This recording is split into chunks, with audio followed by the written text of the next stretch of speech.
Selain kereta komuter yang juga banyak, Indonesia juga mempunyai banyak BRT atau bus raya terpadu. Hampir semua kota di Indonesia punya layanan bus berbasis angkut cepat ini, mulai dari Jakarta, Bandung, Semarang, Solo, Yogyakarta,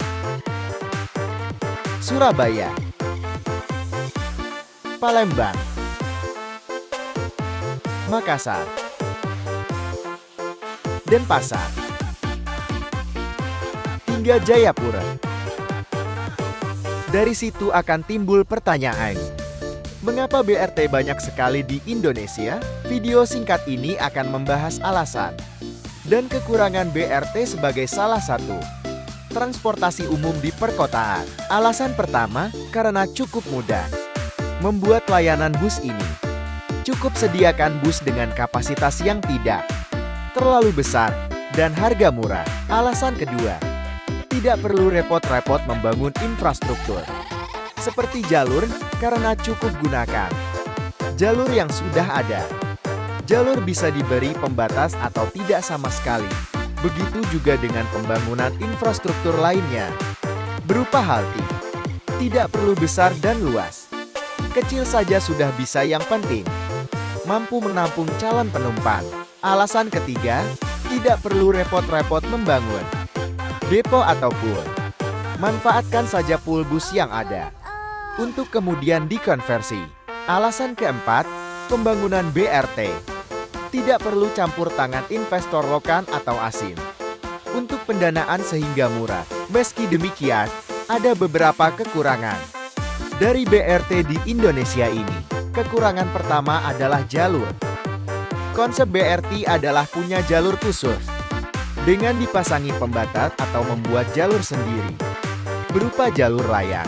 Faktanya, hanya Transjakarta yang dapat disebut dengan BRT meskipun di beberapa koridor tidak dipasangi penghalang pada tepian jalur. Itu berarti BRT selain Transjakarta tidak punya jalur khusus sama sekali dan bercampur dengan kendaraan umum lainnya atau pribadi. Kekurangan kedua adalah BRT di Indonesia juga harus merasakan nikmatnya kemacetan di jalanan.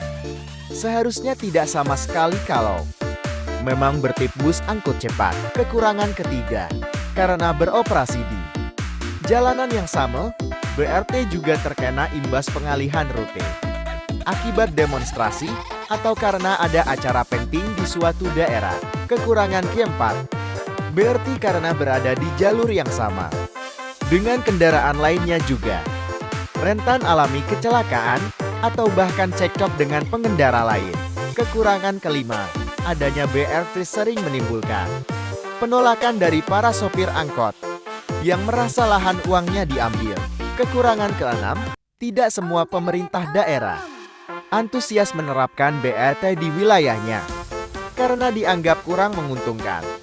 Akibatnya, lebih banyak mobil pribadi berseliweran di jalanan, serta bus pun mangkrak karena kurangnya dana operasional.